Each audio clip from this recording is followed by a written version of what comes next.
अभी अभी सुबह दूसरे सदन में वन नेशन वन इलेक्शन का बिल पेश हो रहा था। सारी कांग्रेस पार्टी और इनके साथी दल लोकसभा को, विधानसभा और लोकसभा का कार्यकाल बदलने का अधिकार नहीं।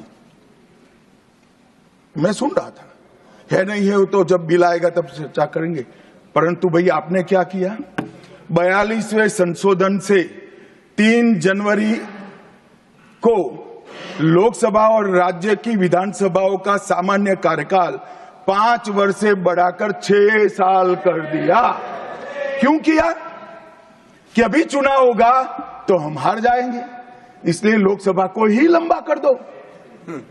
इतनी निर्लज्जता के साथ विश्व में कोई संविधान संशोधन नहीं हुआ होगा। मान्यवर,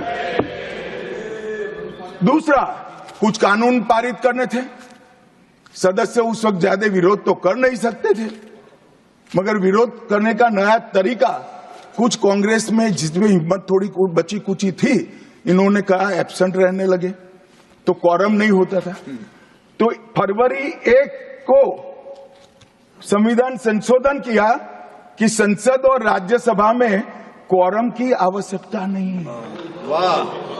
5 लोग भी है तो चला लो भाई। इसके बाद राष्ट्रपति शासन की अवधि, खड़गे साहब किया है तो सुनना पड़ेगा, हिम्मत के साथ सुनना पड़ेगा। मान्यवर, राष्ट्रपति शासन की अवधि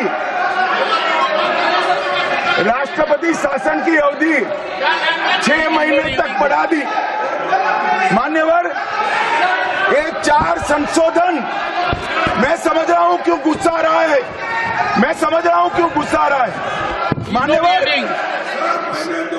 Sir, he is not yielding. Honorable Home Minister is not yielding. Are you yielding, sir? मान्यवर, मैं आपको एड्रेस करूंगा।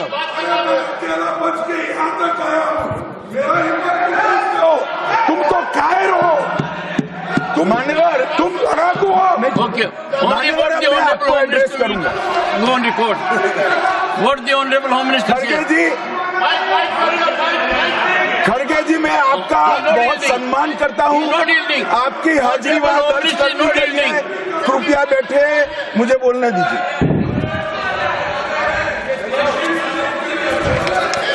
मान्यवर, ये चारों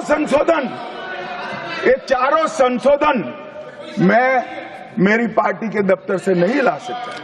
ये चारों संशोधन संविधान में हुए, किसी को अदालत ने निरस्त किया, किसी को जनता पार्टी की सरकार आई तब उसको निरस्त किया, कुछ लिंगरिंग टेस्ट में रह गए, पर ये चारों संशोधन वास्तविकता है। ये 4 संशोधन से कांग्रेस पार्टी की संविधान सुधार करने की मंशा क्या है? एक में हम पर केस न हो, दूसरे में हम चुनाव हारने वाले तो समय बढ़ा देना, तीसरे में मेरे पर जांच नहीं हो सकती, और चौथे में नागरिकों के संविधान प्रदत्त अधिकारों को समाप्त करना। ये उद्देश्य बताते हैं।